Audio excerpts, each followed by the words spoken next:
안녕하세요. 저는 지방에 혼자 사는 30대 딸아이 엄마입니다.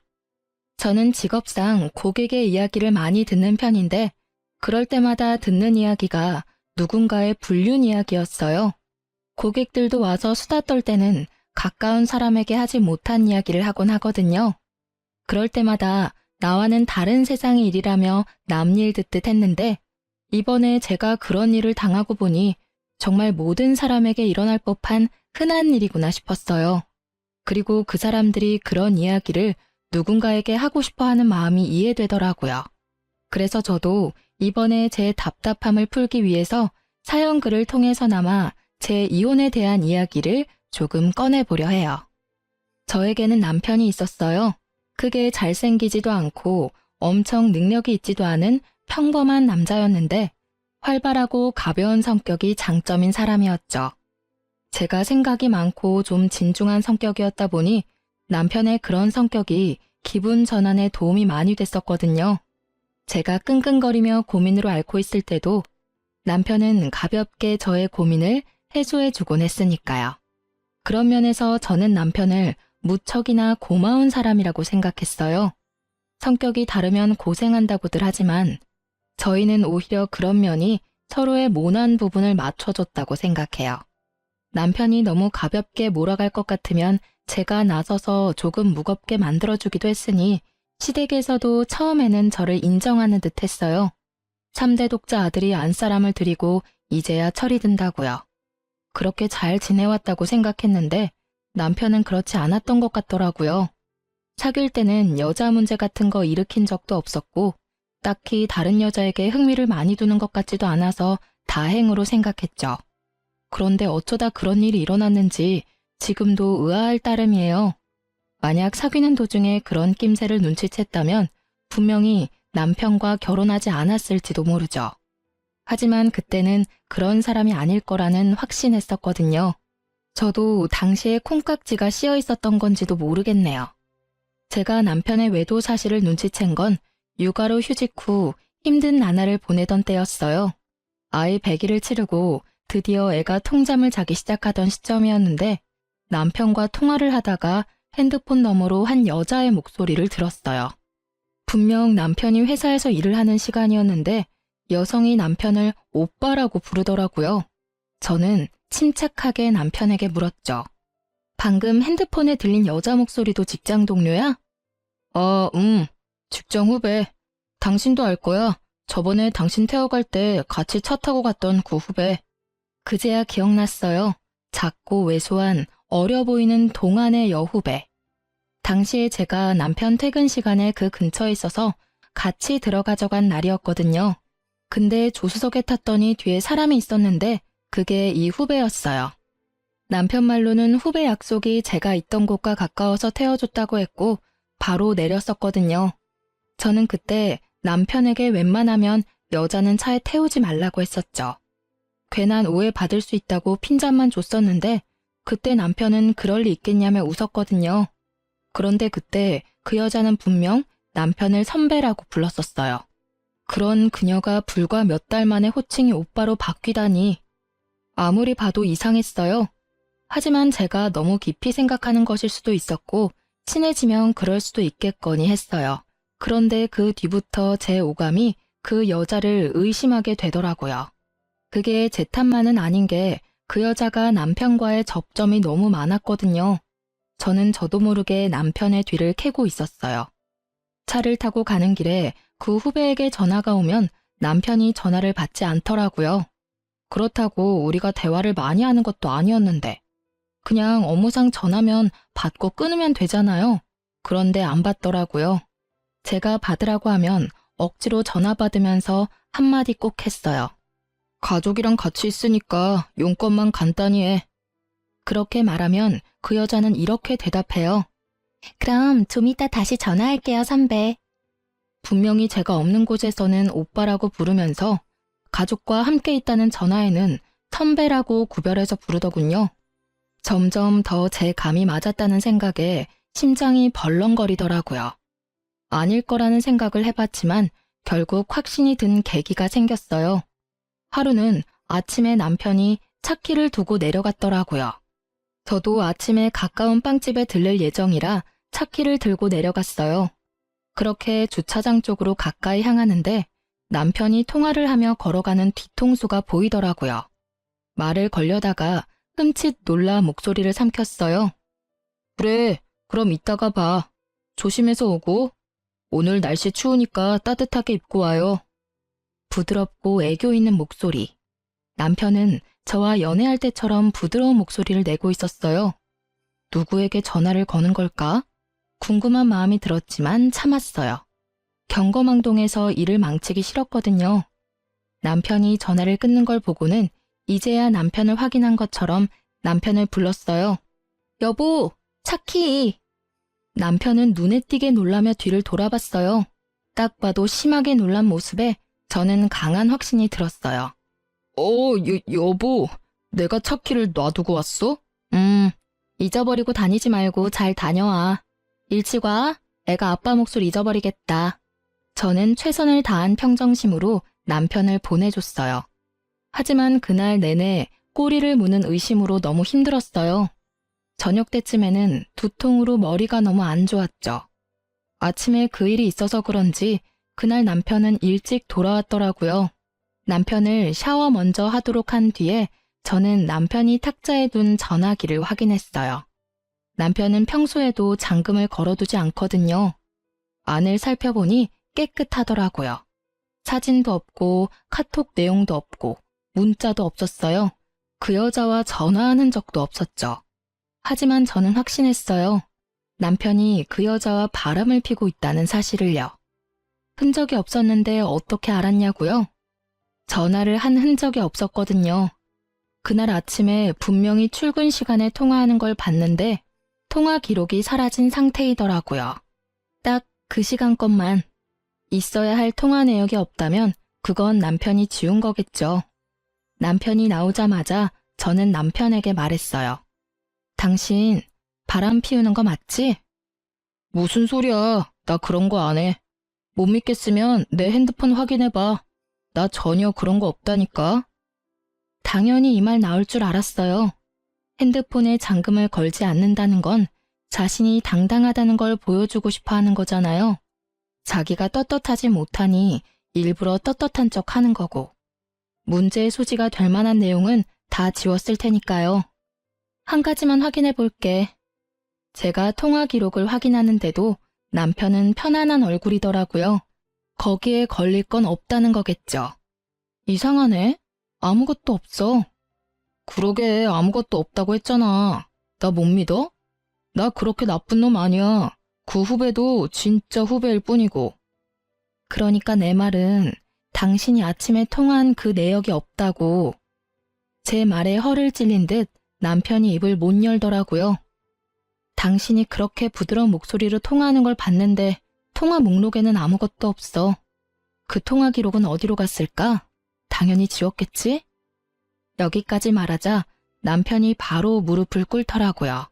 여보, 그거는 내가 잘못했어. 무슨 정신으로 그런 짓을 했는지는 모르겠지만 정말로 내가 잘못한 일이야. 미안해, 여보. 나는 오늘 이걸 확인하기 전까지 계속 의심했어. 그리고 계속 고민했지. 아니기를 바라면서. 당신 도대체 생각이 있는 사람이야? 아침 저녁으로 당신 애 보면서 다른 여자 만날 생각이 드니? 언제부터 그 여자랑 이런 사이 된 거야? 얼마 안 됐어. 정말이야. 믿어줘. 너 같으면 믿을 수 있겠어? 내가 왜 당신을 믿어야 하는데? 나한테 용서를 구하고 싶으면 지금 당장 그 여자랑 헤어지고 그 회사에서도 나와. 여보, 그 여자랑은 당신 보는 앞에서 당장 헤어질 수 있어. 그치만 일은 아니잖아. 당장 내가 퇴직하면 바로 일 구할 수 있는 것도 아닌데 그건 좀 봐줘. 응? 솔직히 남편과 그 여자를 당장 떼어놓고 싶었지만 회사라는 건 그렇게 쉽지 않은 문제고 나가더라도 그 여자가 나가야지 남편이 나가는 건 싫었어요. 애도 아직 어리니 아빠의 경제력이 필요하기도 했고요. 그래서 저는 남편에게 일거수일투족 감시당해도 당연하게 생각하라고 했어요. 그랬더니 남편이 알겠다고 자기가 그런 행동한 게 맞으니 당연히 제가 하라는 대로 뭐든 하겠다고 하더라고요. 그렇게 남편을 교육하고 시모에게 조용히 알렸어요. 남편이 외도했다는 것을요. 그랬더니 시모가 제게 그러더라고요. 네가 마음고생이 많다며 위로해줬어요. 솔직히 팔이 안으로 굽는다는 생각에 말 안 하려 하다가 했는데 이런 반응이라 시모에게 더 미안한 마음이 들었거든요. 그런데 며칠 뒤에 명절에 시댁 갔다가 시모가 누군가와 밖에서 전화 통화하는 걸 듣게 됐어요. 그래, 정말 우리 며느리 너무하지 않니? 우리 아들이 바람 피운 게 모두 아들 탓만은 아니잖아. 그러게 애 낳고도 좀 꾸미고 살고 남편한테 살갑게 대했으면 우리 아들이 바람을 피웠겠냐고. 정말 내가 며느리한테 그 이야기 듣는데 화가 나 죽는 줄 알았어. 그렇다고 바람난 게 자랑은 아니니 위로하긴 했지만 나중에 생각하니까 더 화나는 거 있지? 누구랑 통화하는지는 알고 싶지도 않았어요. 그냥 겉으로는 저를 위로하는 척하면서 속으로는 저를 향해 칼을 갈고 있던 시모만 눈에 보였죠. 역시 팔이 안으로 굽는 게 맞다는 생각을 하며 이번에 모른 척 해야 했어요. 남편과 그 일을 정리했으니까. 그것 가지고 또 일을 벌일 수는 없잖아요. 그렇지만 이미 그때 제 마음속에는 이혼에 대한 마음이 싹 트여버리고 말았죠. 남편의 외도를 알고도 이혼하지 않는 사람은 생각보다 많아요. 그리고 상간녀를 알고도 넘어가는 사람도 많죠. 처음에 그런 이야기를 들었을 때 어떻게 같이 살 수 있겠나 싶은 마음이었는데 제가 당해보니 그 마음이 100번 이해가 되더라고요. 남편의 외도가 주는 스트레스는 어마어마한데 그것을 참아야 할 이유 또한 존재하는 거죠.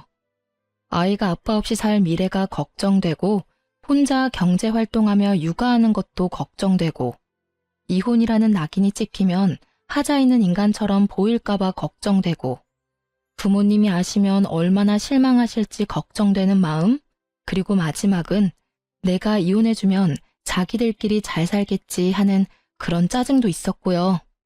저도 그런 생각에서 벗어날 수 없는 인간인지라 남편을 용서해주기로 하고서도 너무 힘든 날을 보냈어요. 그렇게 상처가 어떻게든 수습되어 갈 무렵에 저는 마지막 쐐기가 될 사건을 맞닥뜨리게 됐어요. 그날은 직장으로 복귀하기 전날이었어요. 제게 남은 하루의 휴직일. 일주일 전부터 아이를 어린이집에 보내는 연습을 하다가 처음으로 제 근무 시간에 맞춰 아이를 맡긴 날이었죠. 이제 막 14개월이 된 아이를 맡기는 게 마음은 아팠지만 복귀하려면 어쩔 수 없는 결정이었고 생각보다 또래 애들이 많은 곳이라 안심하며 내일 직장에 갈 준비를 하는 중이었어요.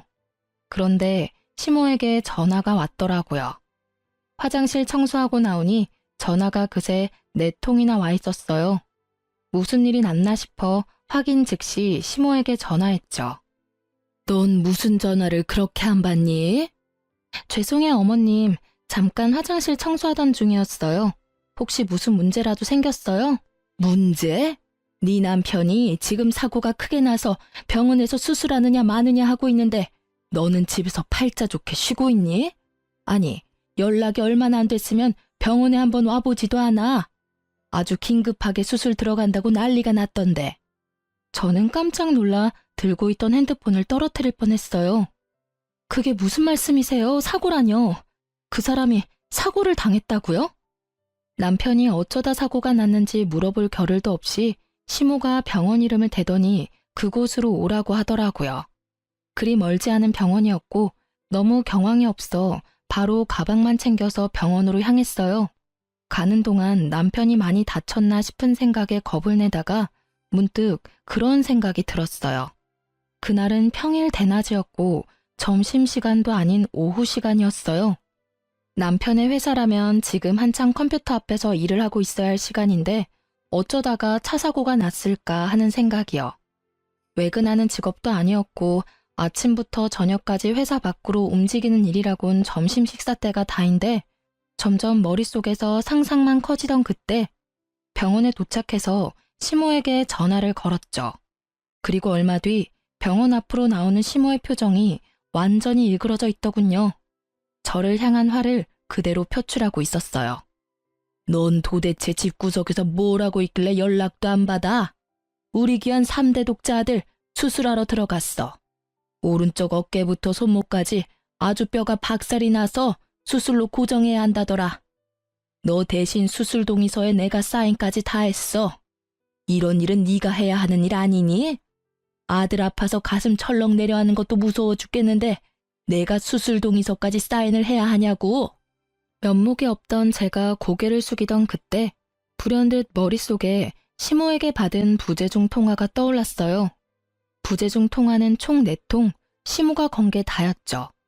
그런데 수술 동의서를 써야 한다면 당연히 아내인 저한테 연락을 했어야 하지 않나요? 저는 시모에게 물어봤죠. 어머님은 병원에서 연락받고 오신 거예요?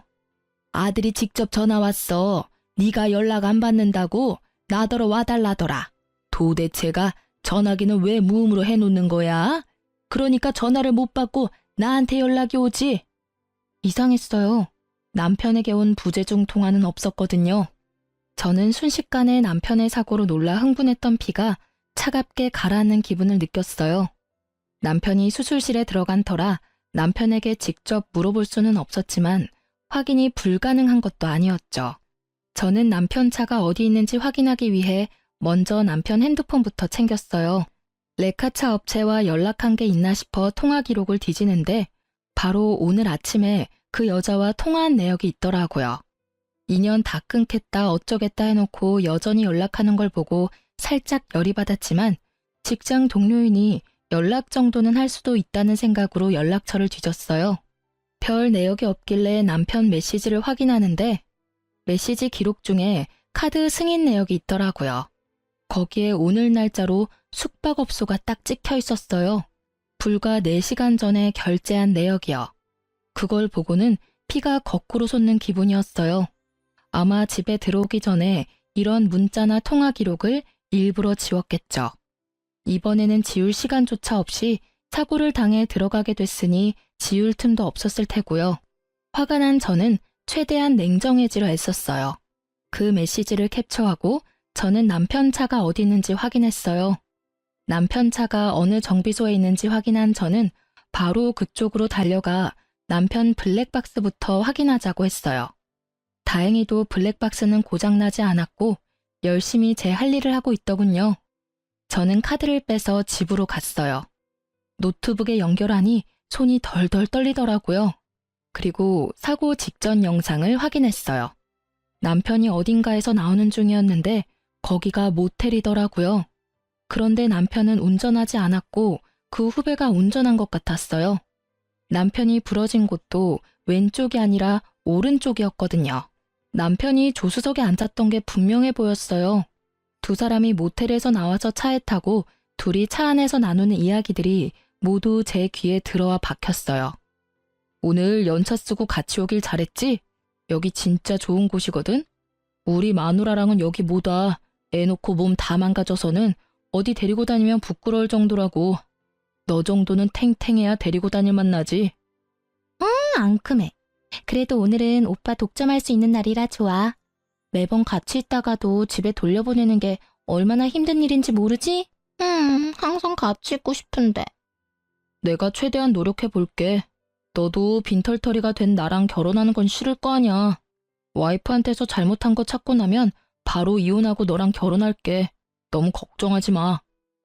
이런 대화 내용을 듣고 있으니 정말 하늘이 무너지는 게 어떤 건지 잘 알겠더라고요. 인연을 끊으라고 했더니 도리어 인연을 단단히 맺어가고 있었더라고요. 저는 그 길로 상간녀를 찾아갔어요. 상간녀가 어디 있었냐고요? 당연히 본인도 사고 났으니 같은 병원에서 치료받고 있었죠. 저는 병원으로 가 상간녀를 찾았어요. 이름만 대니 간호사가 어디 있는지 알려주더군요. 남편은 큰 수술을 하는 데에 비해 그녀는 그렇게 크게 다치지는 않았더라고요. 저는 그 여자 앞으로 가서 말했어요. 나 알죠? 선배는 수술하러 들어가셨는데요. 두 사람이 왜 같은 차에 타고 있었어요? 우연히 얻어 탄 거예요.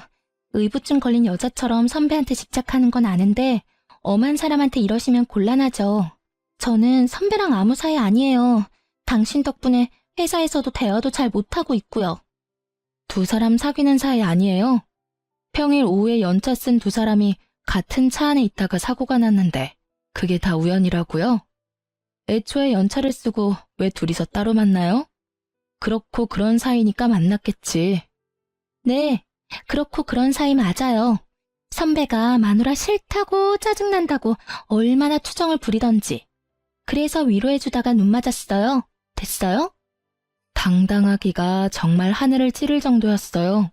뭐가 그렇게 잘났는지 불륜을 실토하면서도 아주 당당한 자세와 자신감 넘치는 표정을 보니 마치 피해자와 가해자가 뒤바뀐 것 같은 기분이 들더군요. 아내라고는 하지만 당신이 패배자인 건 알죠? 남편이 다른 여자 만나는 순간 여자로서 저한테 진 거예요. 당신이 얼마나 매력이 없었는지 이제 아시겠어요? 제가 매력이 없는 건 맞는데 그래도 저와 남편은 법적으로 유효한 사이고 그쪽은 남편과 부정을 저지른 사이라는 건 잘 알죠? 이런 대화들도 다 증거고 이후에 상간녀 소송할 때 다 쓰일 거예요. 당당해서 좋네요. 증거 수집이 아주 편해서요. 제 말을 듣고 나니 상간녀 얼굴이 하얗게 질리더라고요. 저는 당신도 남편도 용서할 생각 없어요. 그렇지만 그냥 헤어지면 둘이서 행복하게 살 거잖아요. 그러니 제가 가져올 수 있는 건 다 가져와야죠. 안 그래요? 매력은 있고 머리는 텅 빈 상간녀 씨? 제 말에 열받았는지 명예훼손인의 먼에 고소한다고 지랄 발광하는 상간녀를 두고 저는 시모에게 향했어요. 시모는 남편 수술이 끝나기를 기다리고 있더군요. 저를 보자마자 시모의 막말이 또 시작됐어요. 수술 동의서 내가 쓰도록 한 건 네가 잘못한 거야. 어떻게 엄마에게 아들 수술 동의서를 쓰도록 만들어? 죄송하지만 그 사람 저한테 연락한 적 없어요. 사고 나고 연락한 거 어머님이 처음이자 마지막이더라고요. 네가 와이프인데 왜 나한테 전화를 해? 네가 잘못 본 거 아니니? 아니요, 잘못 본 거 아니고 남편이 어머님한테만 전화했더라고요. 그 사람 저 몰래 연차 쓰고 여자랑 놀러와서 모텔에서 나오다가 사고 났거든요. 뭐? 너 지금 우리 아들 없다고 말 막 지어서 하는 거니? 시모가 깜짝 놀라서 저한테 반문하더라고요. 저는 시모에게 영상을 보여줬어요. 영상 보세요. 확실하죠? 오늘 쉰다고 저한테 이야기도 없었어요. 이러니 저한테 연락 못했겠죠. 불륜을 저지르다가 사고 났는데 어떻게 와이프한테 전화하겠어요? 어떻게든 안 들키려고 어머님께 전화한 거겠죠. 제 말에 시모는 한동안 말을 잊지 못하는 듯 하더니 갑작스레 화를 내더라고요. 네가 우리 아들을 얼마나 좋았으면 애가 바람을 피우겠니? 저번에도 내가 말은 안 했지만 네가 잘했으면 애가 바람 같은 거 피웠겠어? 그리고 바람 피웠다고 애 기도 못 펴게 하니 몰래 스트레스 풀려다가 이런 사고 난 거잖아. 하나부터 열까지 다 네가 잘못했는데 뭘 잘했다고 나한테 또박또박 말댔구야? 적반하장도 유분수지. 이 말을 하고 싶은 걸 꾹 참았어요. 못 배우고 예의 없는 사람이라도 어른은 어른이니까요. 그렇지만 용서는 하지 않겠다고 다짐했어요. 시모도 상간녀도 남편도. 남편이 병원에 있는 동안 저는 착실히 이혼 준비를 시작했어요. 증거는 차고 넘쳤죠. 그럼에도 더 모으고 모았어요. 필요한 것뿐만이 아닌 부수적인 것들도 모두 긁어 모았어요. 당당한 상간녀를 보니 어떤 변명을 할지 상상도 가지 않았거든요. 모텔에 들어가서 현장을 직접 잡은 게 아닌 이상 어떠한 증거도 반박 가능한 것이 될 수도 있잖아요. 그래서 그들이 변명조차 못할 정도의 증거를 모았어요. 그리고 남편이 치료받는 동안 제 짐을 모두 싸고 아이와 함께 친정으로 건너왔죠. 아이도 절대로 빼앗길 생각이 없었거든요. 그렇게 남편의 퇴원일이 가까워질 때 저는 이혼을 통보하고 서류를 보냈어요. 이혼이 소송으로 진행되고 있을 때 남편의 퇴원일이 되었어요. 그런데 남편에게서 연락이 왔어요. 저기 여보, 혹시 지금 내가 있는 병원 와서 치료비 좀 내주지 않을래? 치료비? 그런 건 카드로 대충 내고 나중에 실비 청구하면 되잖아. 이혼 소송 중인 와이프한테 연락해서 할 말은 아닌 것 같은데? 어이가 없어서 그런지 말이 곱게 나가질 않더라고요. 어쩔 수 없었죠. 제 이혼의 결정적인 원인이 된 남자니까요. 그게 실비보험 청구가 안 돼서 그래. 당신이 아니면 도와달라고 할 데가 없어서 그래. 우리가 이혼 소송 중이긴 하지만 아직 부부잖아.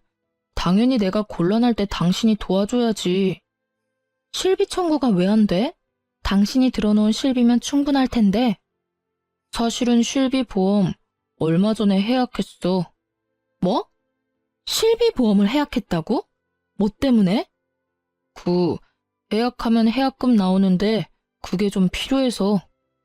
그걸 어디에 썼는데? 그 이야기에 남편이 입을 꾹 닫더라고요. 말을 안 해주더라고요. 그런데 아시죠? 말을 안 하면 안 하는 대로 그게 자백이 된다는 거. 너 설마 그 보험 해약금 상간녀한테 다 썼어? 그 여자한테 썼다고 하면 좀 그렇고 얼마 전 주말에 제주도 놀러 갔을 때 썼어. 아니, 그 정도면 보험 해약 안 하고 네 돈으로 써도 되잖아. 그건 그렇지. 근데 그러면 당신한테 들키잖아. 카드 결제 내역이나 통장 내역은 그대로 남는데 돈이 비면 이상하게 생각할 거 아니야. 그래서 보험 해약하고 나중에 따로 들려고 생각했었지. 그러다가 여태껏 못 들었고. 웃음밖에 안 나오더라고요. 들키기 싫어서 보험까지 해약하고 해약금으로 여자랑 놀러 가다니. 이런 기발한 발상은 어떻게 할 수 있는지 궁금하기까지 했죠. 저는 남편에게 말했어요. 아주 잘하는 짓이다. 잘했어. 이혼 소송 중인 와이프한테 바람 피워서 미안하다 사과는 못할 망정 전화해서 치료비나 대달라고 찌질하게 굴어? 보험 해약한 건 당신이니까 당신이 알아서 병원비 마련해. 아니면 그 돈 다 쓴 상간녀한테 도와달라고 하든지.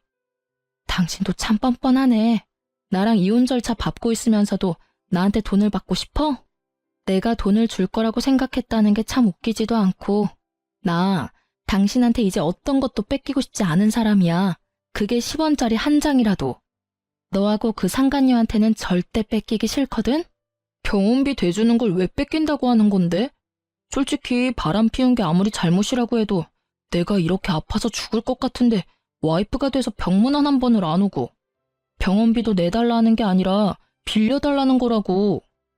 빌려주든 어쩌든 난 안 줄 거야. 너 내가 정리하라고 한 여자랑 바람 피우다가 그렇게 된 거지? 그게 내 탓이야? 네 탓이지. 그 여자랑 만나지 않았으면 네가 그런 장소에서 사고를 당했을까? 전혀 아니지. 그 시간이었으면 일을 하고 있었겠지. 그리고 병문안? 내가 가면 좋겠어? 좋은 소리 안 나올 거 뻔한데. 네가 원하면 가서 욕이나 시원하게 한 판 해주고 올까? 어? 대답해봐. 진짜 사람 많은 데서 환자복 입고 욕 미어 터지게 받아먹게 해줘? 버럭거리는 제 목소리에 남편도 깜짝 놀랐는지 아니면 그제야 제정신을 차린 건지 버벅거리다 전화를 끊더라고요. 뻔뻔하기도 하지. 자기가 어떻게 사고가 났는데 저한테 돈을 빌려달래요? 제가 빌려주면 그걸 갚기는 하겠어요? 절대 그러지 않겠죠. 갚고 싶어도 상간녀가 옆에서 갚지 말라고 난리치겠죠. 안 봐도 눈에 훤하더라고요. 그렇게 속 터지는 대화를 하고 전화를 끊었는데 바로 직후에 시모가 연락이 왔더라고요. 이번에는 또 무슨 말도 안 되는 이야기로 제 속을 뒤집어지게 만들까 싶었는데 남편과 똑같은 이야기를 하더라고요. 며느라가 네가 얼마나 화가 났을지 잘 안다. 아들이 잘한 거 하나도 없는 것도 잘 알아. 그때 내가 너한테 화낸 거는 마음이 복잡해서 그랬어. 솔직히 발은 안으로 굽는다고 부모니까 어쩔 수 없었지. 아들이 반성할 시간을 좀 주면 어떻겠니? 지금 당장 이혼하는 건 너무하지 않니? 아픈 아들 조리해야 할 시기에 소송은 너무 힘들어.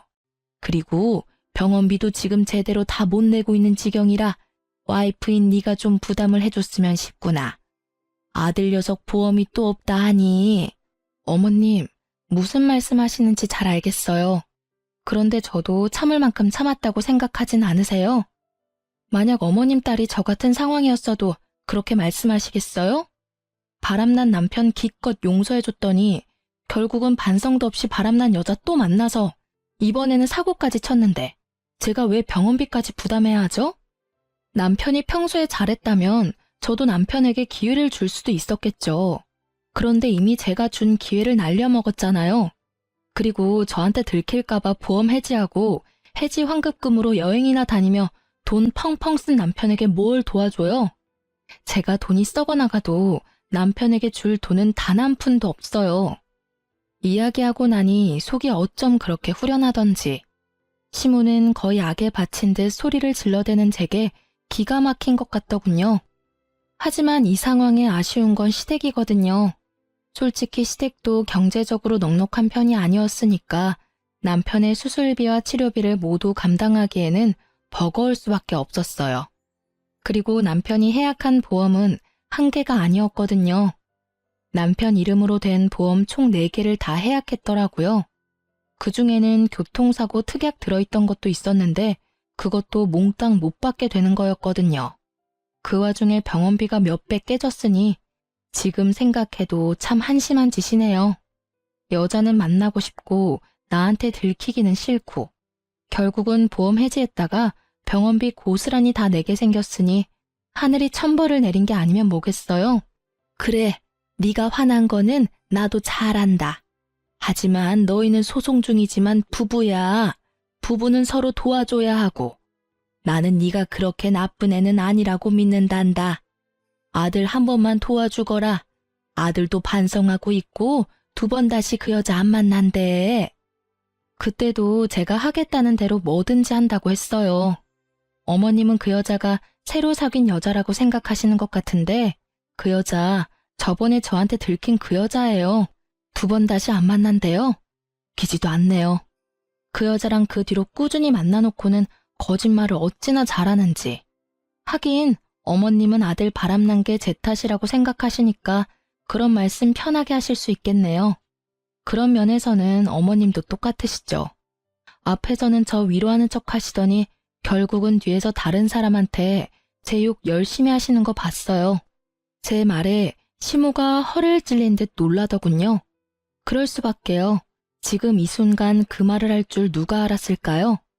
저 다 봤어요. 명절에 어머님네 갔다가 애 낳고 관리 안 해서 남편 바람 피운 거 제 탓이라고 그렇게 말씀하시는 거 다 들었어요. 그래서 더 해주기 싫어요. 제 마음속에서 남편과 저는 이미 남남이에요. 애가 있든 말든 상관없이. 그러니까 저한테 이혼 번복에 대한 이야기는 꺼내지 마세요. 너 후회할 거야. 우리 아들 같은 남자가 세상에 어디 있다고. 너 같은 애가 그런 남자 만날 수 있을 것 같아? 남편 덕분에 크게 되어서 남자 만날 생각도 없어요. 거짓말이나 하면서 여자 만나러 다니는 남자 세상에 그렇게 많다던데. 알면 데려갈 여자는 있겠어요? 하긴 그 상간녀라면 잘 데려가겠네요. 그쪽에 말해보세요. 저한테 와서 아쉬운 소리 마시고. 저는 그렇게 말하며 시모 전화를 끊었어요. 그 뒤로 시모에게서 연락이 오지는 않았어요. 이혼 소송은 그렇게 마무리가 되고 저는 싱글맘이 되었어요. 재산 분할 위자료, 양육권, 친권. 그 중에서도 친권과 양육권은 지키기 위해 애썼어요. 아이만은 뺏기고 싶지 않았거든요. 시댁이 손이 귀한 집이기는 하나 아들을 더 귀하게 여기니 딸아이는 제게 그냥 넘기듯 하더라고요. 양육비 내기 싫어서 마구잡이로 우기는가 싶었는데 그게 아니었어요. 알고 보니 시모가 상간녀에게 남편 병원비를 좀 내달라고 했다더군요. 남편과의 결혼을 조건으로 말이죠.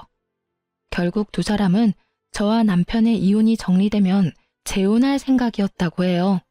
그 상간녀가 아이는 싫다고 했다는 거죠. 그리고 한 가지 조건을 덧붙였대요. 만약 자기 상간녀 위자료 나오면 같이 갚아야 한다고요.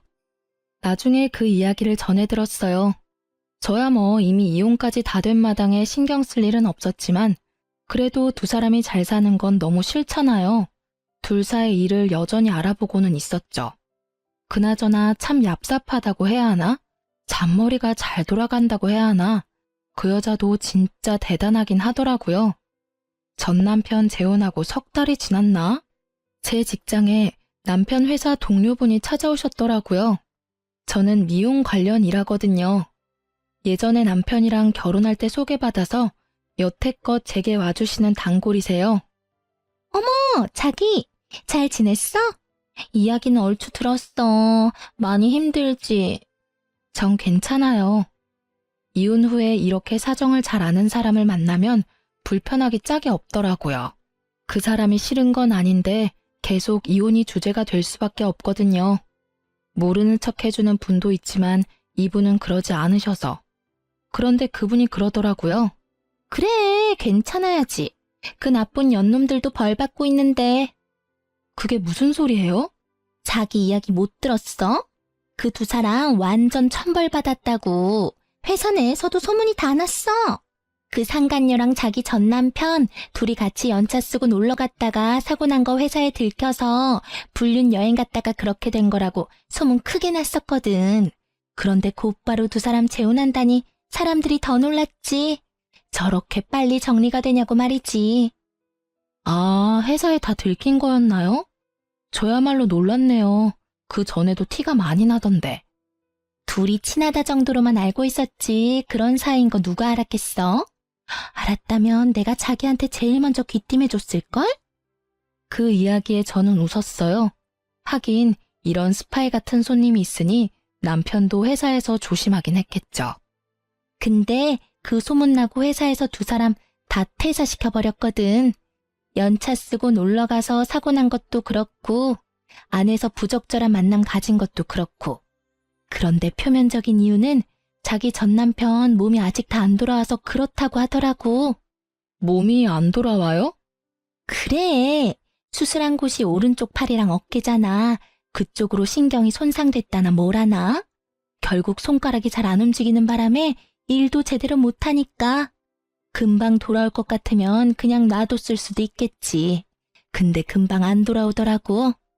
어쨌든 두 사람 다 권고사직으로 퇴사했어.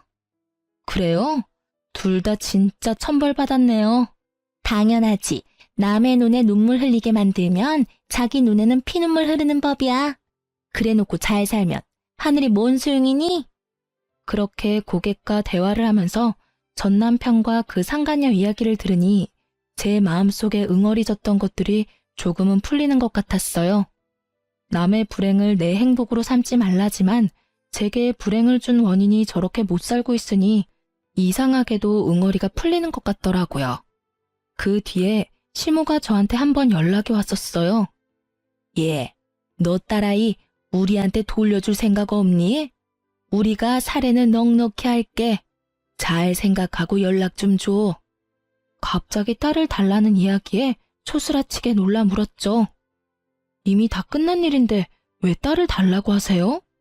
아유, 넌 몰랐겠지만 우리 아들 재혼 상대가 글쎄 애 딸린 이혼녀라더라.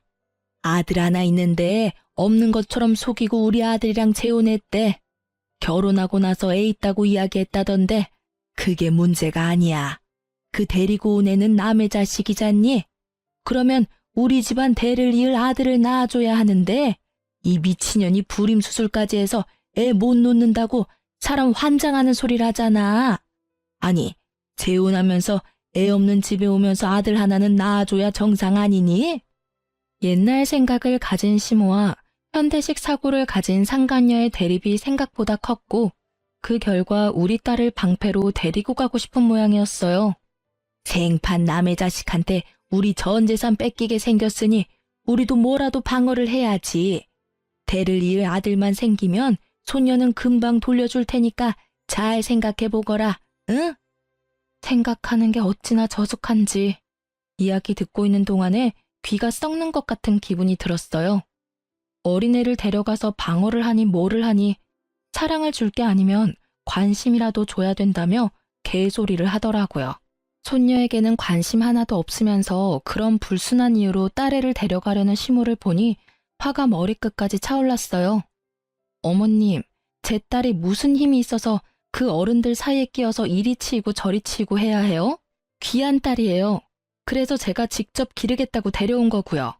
상간녀 데리고 오시면서 남편 병원비 급하게 처리하셨으면 된 일 아닌가요? 이혼 후의 일은 그 집안에서 알아서 하셔야죠. 그 여자애가 애가 딸린 걸 내가 알았으면 이혼하라고 등 떠밀었겠니? 아들놈도 나중에 한 것 같았어. 게다가 요새는 또 얼마나 떽떽거리며 돈 달라고 요구하는지 아니? 아이고, 내가 며느리를 잘못 들였어. 아들놈은 손가락이 안 돌아와서 취직도 못하고 있는데 재혼한 새 며느리는 아주 시댁을 돈줄로 알고 안 해주려니 아들이 불쌍하고 해주려니 며느리가 밉고. 시모가 괴로워하는 걸 보니 생각보다 상황은 심각해 보였어요. 그렇다고 제가 애를 줄 일은 절대 없었어요. 심각하고 불쌍하든 저랑은 이제 관계없는 사람들이에요. 열심히 자기 손으로 자기들 인생 말아먹고 있는 중인데 제가 왜 관여를 하겠어요? 그저 저와 제 딸이 거기에 휘말리지 않도록 하는 것만 중요할 뿐인 거죠. 시모는 결국 제게서 딸을 얻을 수 없다는 걸 알고는 전화를 끊고 연락 한 번 안 하더라고요.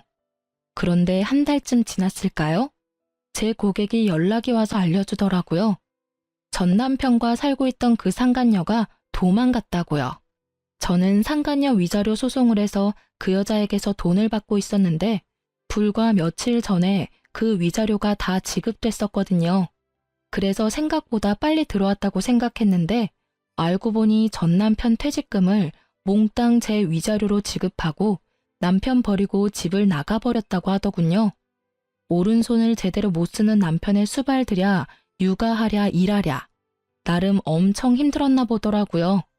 그야말로 벌 받았다는 말로밖에 설명할 수 없는 상간녀 상황을 보니 하늘이 나를 버리지 않았구나 하는 생각이 들었어요. 뭐 제 살 길 찾아 도망갔으니 불륜도 끝이었고요. 그렇게 헤어질 거 뭘 그리 죽고 못 살아서 불륜 같은 짓을 했나 몰라요. 아들이 이제 중학교 들어가던데 부끄러워서 아들 얼굴은 어떻게 보려는 건지 원. 그 사람들이 스스로 제 무덤 파는 동안 저는 착실하게 아이와 함께 살 미래를 위해 움직였어요. 친정집에 얹혀 살게 됐지만 아이의 정서적인 안정을 위해 한 선택이었어요. 부모님은 젊지는 않지만 사랑을 주실 수 있고 저는 경제활동을 할 수 있는 젊음이 있으니까요. 살다 보면 이렇게 속 뒤집어질 만한 일도 가끔 일어나나 봐요. 이혼을 하면서 이런 어이없는 일들을 당하고 나니 앞으로 어떤 힘든 일이 와도 견딜 수 있는 경험이 된 것 같아서 그것 하나만은 다행이라 생각해요. 이혼 전 이혼을 해야 하나 말아야 하나 고민하시는 분들 생각보다 많이 계셔요. 저도 마찬가지였어요. 제가 정신적인 스트레스에 강한 타입이었다면 참고 살았을 거예요. 그렇지만 전 그런 사람이 못 되거든요. 이렇게 이혼을 해서라도 일단 제 마음이 편안해져야만 조금이라도 더 만족하며 살 수 있는 사람이었거든요. 글을 쓰다 보니 그때의 기억이 새록새록 떠오르네요. 힘든 일도 시간이 지나면 다 극복하게 되어 있어요. 저처럼 고민하는 분들에게 도움이 되기를 바라는 마음으로 제 사연을 써보았네요. 모두 속 시원한 하루 보내시길 바랍니다.